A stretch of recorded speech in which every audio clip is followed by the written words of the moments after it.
Good morning, everybody. What is up? What is new? And what is exciting? You are tuned into the Blitz Morning Show. My name is Toby Brendel, and I will be with you for the rest of the show. How ye thee be on this fine, beautiful, hearty day. No, it's not Pirate Day. I apologize. It was just something I thought, throw in a little bit of an accent, and that was the only accent that I could actually come up with. Weird. Yes, I know. All right.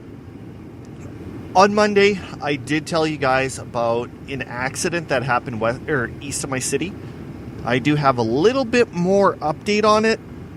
I'm not going to go into deep detail, just for the simple fact I did actually know the people that were in the accident. The police report said the truck that were carrying these two people that I know were rear-ended and was pushed into oncoming traffic. It just shows to you guys, pay attention to when you drive. Know what's going on around you. Two lives tragically taken away. And guess what? Just because somebody probably wasn't paying attention. How awful is that? There's no words to really describe it. It's just despicable. So enough with this negativity. I know it's a heartbreak, especially for this guy's daughter. Newly mom, lost dad, husband, sad. So let's kind of mosey on. Let's bring everything up a little bit. All right. I seen something this morning which kind of made me giggle. If it was happened about 20 years ago, I know for a fact I would have bought this. No question about it. But in Australia, there's an Xbox-inspired Lynx deodorant that's coming out. So you're going to get your deodorant, your body wash, I think shampoo and conditioner. And it all has to deal with the Xbox. And don't think that it's some company who got the rights to it. From the article that I read, Microsoft and this company, both of them are combining forces together to create this Xbox bit. The weird thing is, if you're playing Xbox, you're never going to shower. With the amount of people playing Fortnite and Apex and all this other stuff, even if you take a look at Ninja on Twitch, he said that he plays video games for 12 hours a day. I didn't think much of it, but you go and take a look, and yeah, he's on Twitch at least 12 hours a day. There's sponsors in the background like Red Bull. And it's how do you do this, dude? Seriously. There's sometimes where I get sick of a game after half an hour. Okay. Stupid ear. Yeah, screw it. Alright, I'm going to have to rephrase from that. Because back in the day of, say, 94, 95, 96, I was playing the NHL series on Sega Genesis every second I got. I had NHL 93. Absolutely murdered that game. Literally, I murdered that game. I played it so much that it quit working. That's how much I played that game. Went to NHL 94. All said and done. NHL 95 came out. Didn't have the money to buy it, so what I did was I went to my NHL 93, took the label off, rented NHL 95, took the label off of 95, and put it on the 93 cartridge and gave it back and said it didn't work. Yeah. But I played the living crap out of that one too. And I did find a glitch on the NHL 95 for the Sega Genesis that if you created a team so well and you could go like 70 and nothing, you were removed out of first place and put in last place. It was an absolutely weird glitch. I don't know. I quit playing that. 96 came out, played that, and that was the game that I more or less stopped playing hockey. Until like a little bit later on, but it was that time where it's like, yeah, I'm done. Forget it. No more. Alright, so yeah. But I did have enough time to go to school, shower, eat, go play with friends and stuff like that. So it wasn't always such a bad thing. So, but if this came out and I was a single buck, I think I would probably buy it just because it's Xbox. And you know, Xbox is the way to go. There's no doubt about it. And if you ever want to add me on the Xbox, my gamer tag is TOOBER189. Tuber189. So go check it out. What else? Oh. I wish I added the... Here, let me do this real quick. This deserves... trimmed. This. Alright. Okay, this is a must-do. Alrighty. Just in case you're new to the show, anytime that I talk hockey, I'm going to be playing this Blades of Steel theme song. Because the next topic that I'm going to talk about is a very, very painful topic. Zeno takes a puck to the chin and breaks his jaw. My main question is, what the F is the puck doing all the way up there? It had to have been deflected or something, because Chara, he's a tall MFer. He's like 6'7", 6'8". I think he's more like 6'8". So with skates on, add a couple inches, 6'9", 6'10". As a hockey player, that is tall. And I don't know what the heck that puck was doing that high up.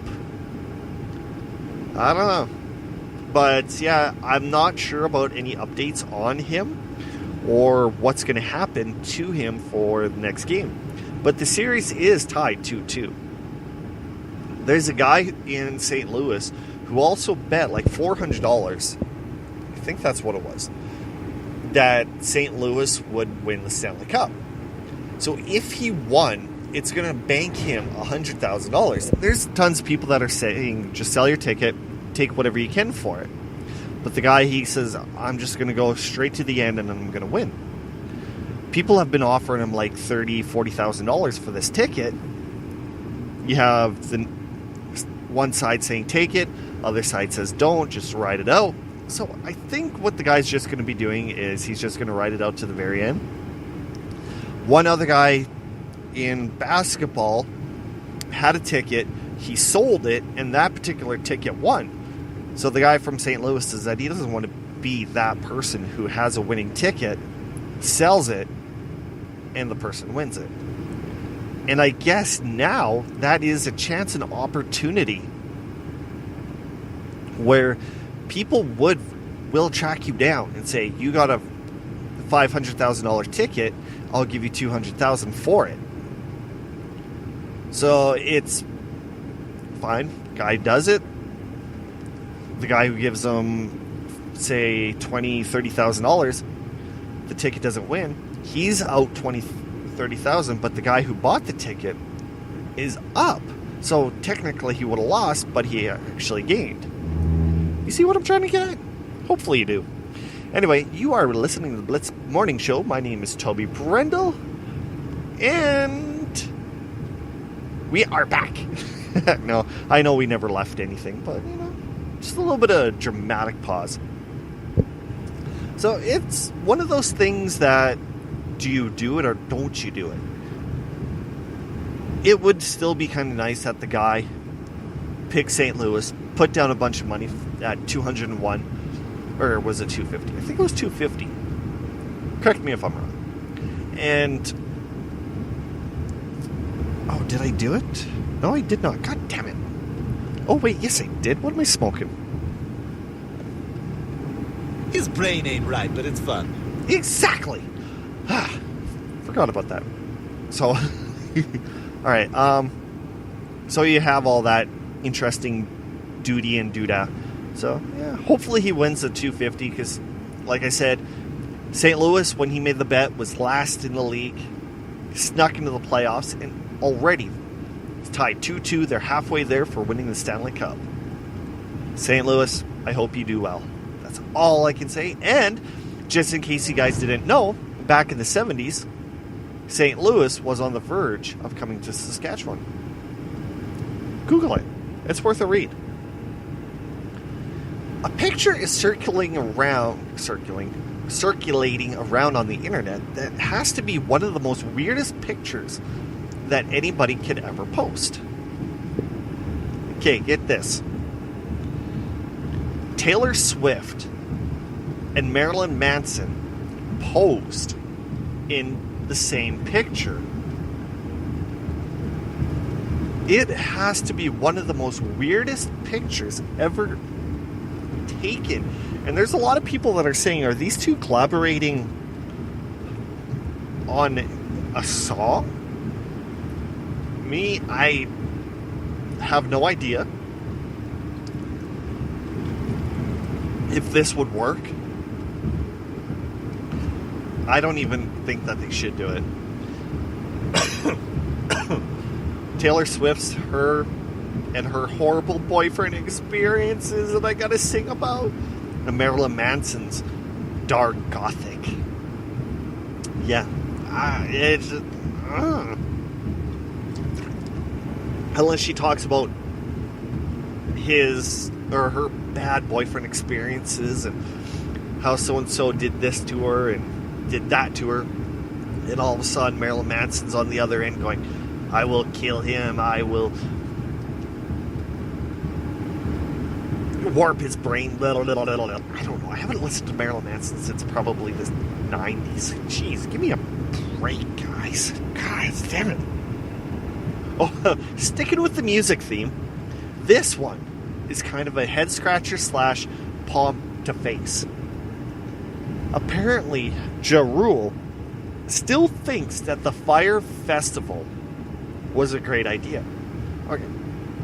The Fire Festival, I think, would have been a great idea with the ideas of it, the concept, all that stuff.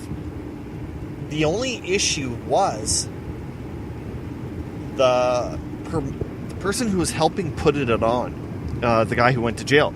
But if you watch the Fire Festival documentary on Netflix, and I guess Hulu has a better one as well, we watched it and it was really, really interesting of what was planned, what should have been, basically to what happened. It did not fall well.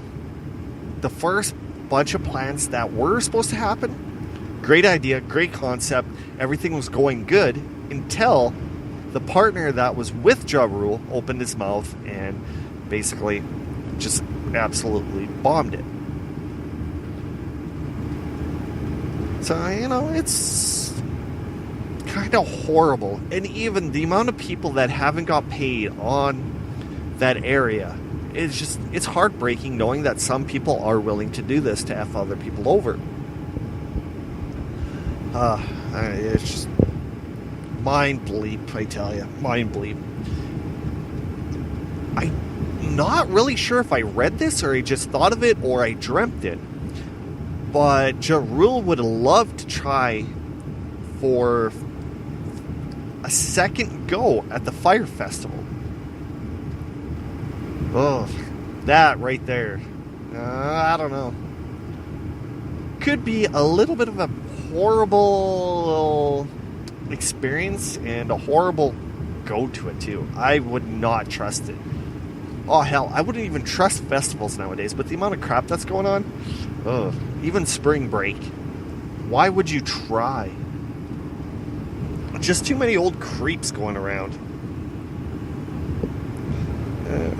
Speaking about old creeps, this morning I was listening to a radio station, KFAN, aka the Power Trip Morning Show, and they mentioned that a lady was kicked out of Golden Corral because of her shirt, saying that it was showing a little bit too much. The host, or not the host, the producer, Chris Hockey, he seen the picture and he says the top, it's no different than anything else that people wear outside. The issue that he had was with the jorts. His brain ain't right, but it's fun. Exactly. This lady's jorts were so short that she would have probably left an ass print on the chair. That's how short they were. So whatever, I Googled it, and, you know, I've seen that, like, just walking around downtown where I am in a little community of about 11,000. So it's really nothing that bad, nothing mind-blowing.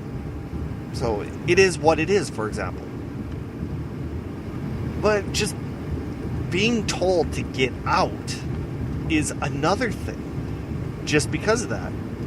But, you know, what do you think about restaurants nowadays and compare them to 10 years ago, 20, 30, 40, 50, even 90 years?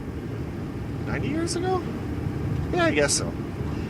What has happened with etiquette at restaurants? Because, you know, there's places where they're fancy, nice fine china, China, and just a nice relaxing atmosphere.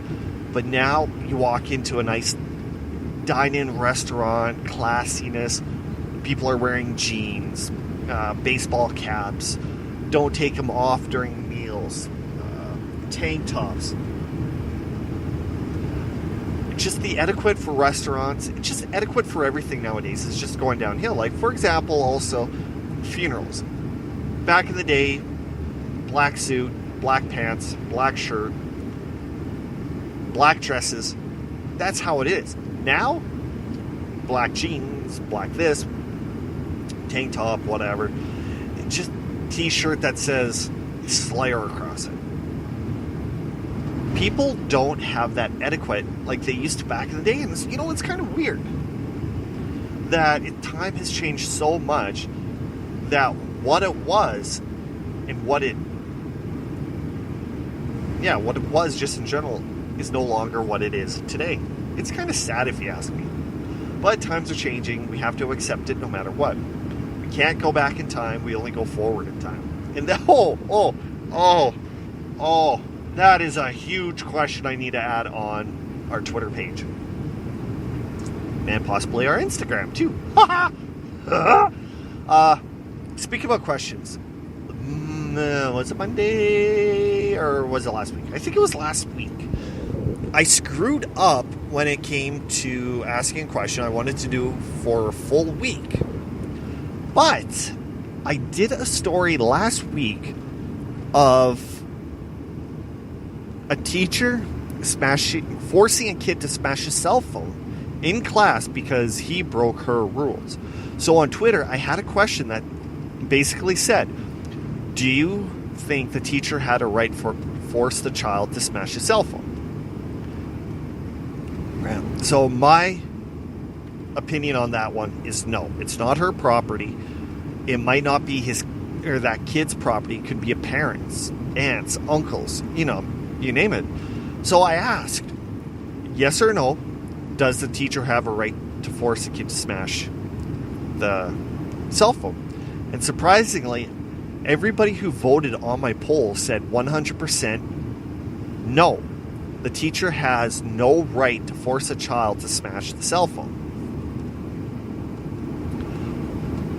Which, me personally, that is the correct answer.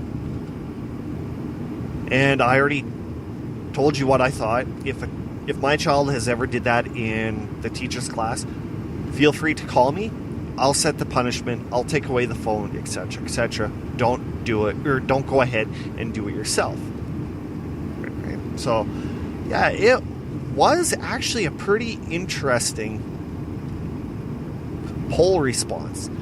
And I thought I'd probably get one or two saying yes, but apparently everybody agreed with me and said no.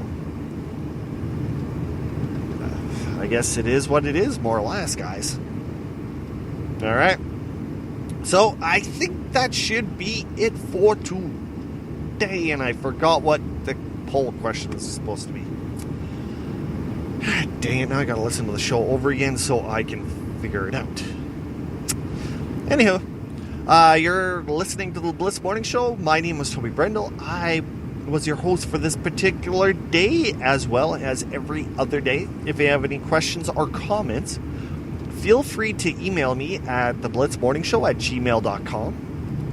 As well, follow me on Facebook, Instagram, and Twitter at The Blitz Morning. Make sure you like, follow, do whatever you want with that, and tell your friends, share the show with your friends. Let's, kind of get it going. As well as I went back to our old hosting with Spreaker so I could actually come live on air and talk to you guys. Probably in the future I'll be having a show where it's basically you come to the chat, you talk to us, and you do things like that. But otherwise, thanks for tuning in, you guys. I appreciate it dearly, and I will see you at the end of the week with the Blitz Morning Show.